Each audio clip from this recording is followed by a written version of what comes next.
Hi, I'm Mr. Dolphin, and my door is always open for you.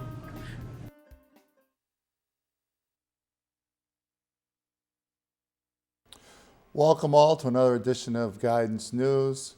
News about information and programs at Londonderry High School. I'm Mike Dolphin, the Guidance Director at Londonderry High School, and today's focus is going to be about our Red Ribbon Week, which is a national week in October of every year. This year, October 23rd to 27th. I'm fortunate enough to have a guest with us, Kathi, who's an area parent, has 2 college-age students.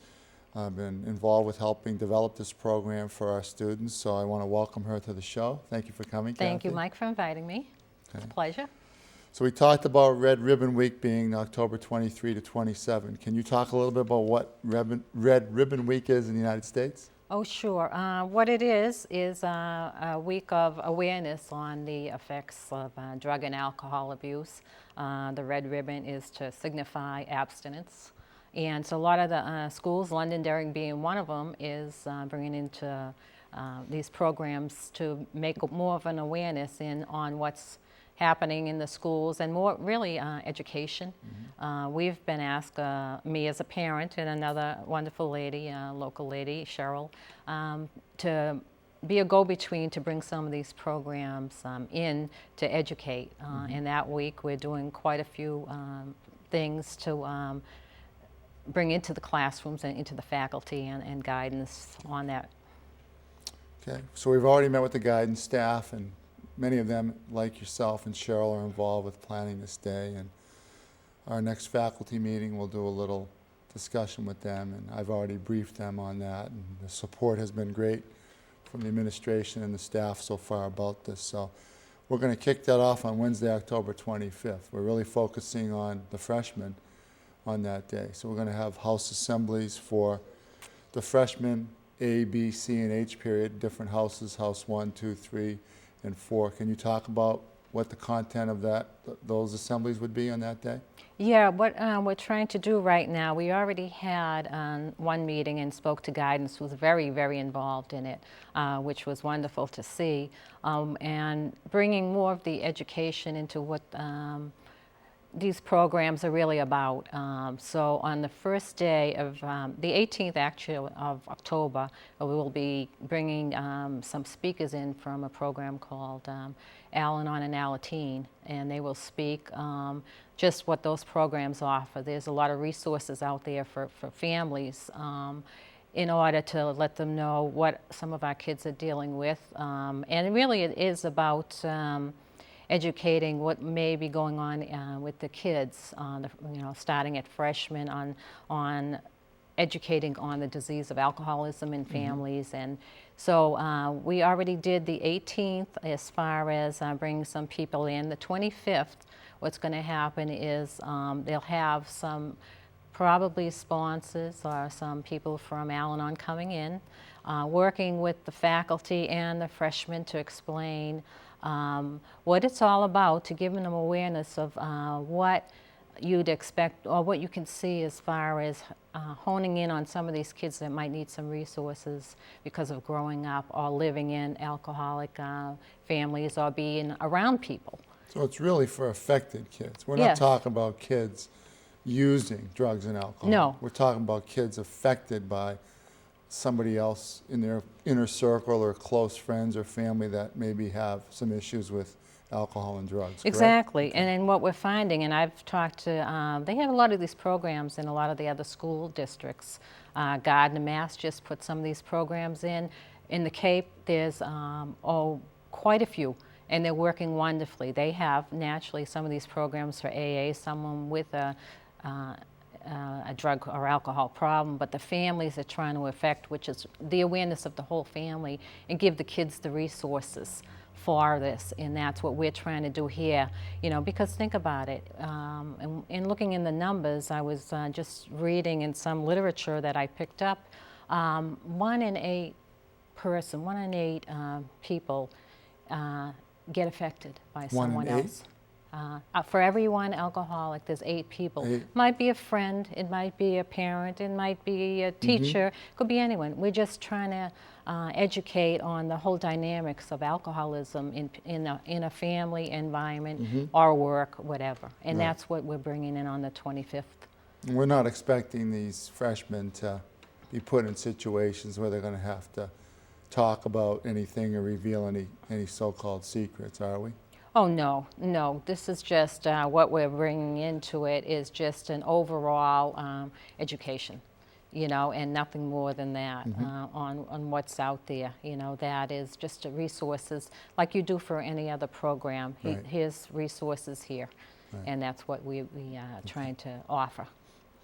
And then the following day, Thursday the 26th, I know we've set up dyads, twosomes to go into world history classes, guidance staff, and the school community council will be involved in doing a follow-up with the freshmen.